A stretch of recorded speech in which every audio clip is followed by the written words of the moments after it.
اعوذ باللہ من الشیطان اللعین الرجیم بسم اللہ الرحمن الرحیم۔ السلام علیکم یا علی مدد۔ مومنین و مومنات کی خدمت میں آج ایک بے انتہا مجرب ترین وظیفہ عمل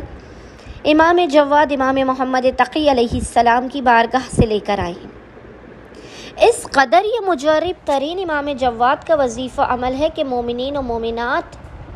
حق امام محمد تقی علیہ السلام کے صدقے میں اس وظیفے کو کر کے علماء گارنٹی دیتے ہیں، بزرگ ترین علماء، کہ اس وظیفے کو کر کے آپ مقام سے بلند نہیں ہونے پائیں گے کہ امام جواد کے امام جود و سخا کے جو بے انتہا عطا کرنے والے ہیں ان کے حق صدقے میں خداوند متعال فقط 15 مرتبہ اس ذکر کے مکمل ہونے سے پہلے آپ کی حاجات آپ کو عطا کر دے گا، آپ کی خالی جھولیوں کو بھر دے گا، آپ کو بامراد کر دے گا۔ بس مومنین نے آج پورے دن میں جب بھی انہیں فرصت کے لمحات ملے لازماً اس وظیفے عمل کو کرنا ہے، بدھ والے دن خصوصی طور پر بس مومنین نے کرنا یہ ہے کہ اپنے کسی بھی بڑے سے بڑی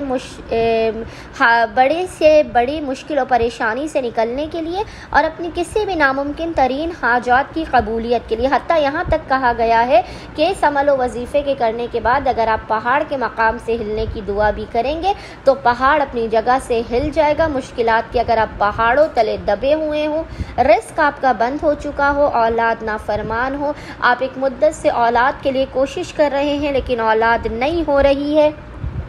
بیٹیوں کی شادی نہیں ہو رہی ہے، نصیب نہیں کھل رہا ہے، اپنا ذاتی گھر نہیں ہے، کسی بھی قسم کا دنیا کا بڑا سے بڑا مسئلہ ہو یا بڑی سے بڑی حاجت ہو، آپ نے بدھ کے پورے دن میں کسی بھی وقت جب بھی آپ کو فرصت کے لمحات ملے، چاہے فجر کی نماز کے بعد، ظہر عصر کی نماز کے بعد یا مغرب و عشاء کی نماز کے بعد، بدھ کے پورے دن میں کسی بھی واجب نماز کے بعد،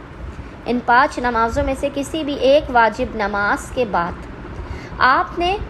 مصلی ہی پر بیٹھ کر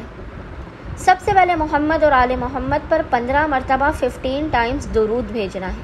اور اس کے بعد 15 مرتبہ ہی 15 ٹائمز ہی آپ نے محمد اور آل محمد کے دشمنوں پر لعنت تبرہ کرنا ہے۔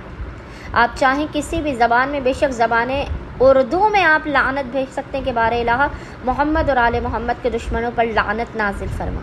یا اگر آپ چاہیں تو آپ زیارت عاشورہ میں جو لعنت بھیجی جاتی ہے آل محمد کے دشمنوں پر، آپ اس کو بھی پڑھ سکتے ہیں۔ اللہم لعن اول ظالم ظلم حق محمد و آل محمد و آخر تابع لہ علی ذالک، اللہم لعن عن العصابۃ التي جاہدت الحسین و شایعت و بایعت و تابعت علی قتلہ، اللہم لعنہم جمیعا۔ آپ چاہیں تو آپ اس ذکر کو 15 ٹائمز پڑھیں، اس لعنت والے ذکر کو، یا آپ اپنی زبان میں جس زبان میں بھی آپ محمد اور آل محمد کے دشمنوں پر لعنت تبرہ بھیج سکتے ہیں، 15 ٹائمز بھیجیے۔ 14 مرتبہ جو آپ نے درود پڑھا ہے اور لعنت بھیجیے، یا آپ نے چہاردہ معصومین کی جانب سے کیا ہے، اور جو 15 ٹائمز آپ کر رہے ہیں یا آپ ابو الفضل عباس علمدار کی جانب سے کر رہے ہیں۔ 15 مرتبہ آپ نے درود پڑھنا ہے، 15 مرتبہ آپ نے لعنت بھیجنی ہے، اور اس کے بعد آپ نے خداوند متعال کی بارگاہ میں پیشانی کو سجدگاہ پر رکھ کر امام جواد علیہ السلام کا امام محمد تقی علیہ السلام کے حق کا واسطہ دے کر اپنی حاجات کو طلب کرنا ہے، مشکلات کے خاتمے کی، رزق میں برکت کی دعا کرنی ہے۔ انشاءاللہ تعالی خداوند متعال حق امام جواد علیہ السلام کے صدقے میں مومنین کی خالی جھولیوں کو بھر دے گا، ان کو بامراد کر دے گا اور اپنے خزانوں سے بے پناہ آپ کو عطا کر دے گا۔ اللہم صلی علی محمد و آل محمد وعجل فرجہم اجمعین۔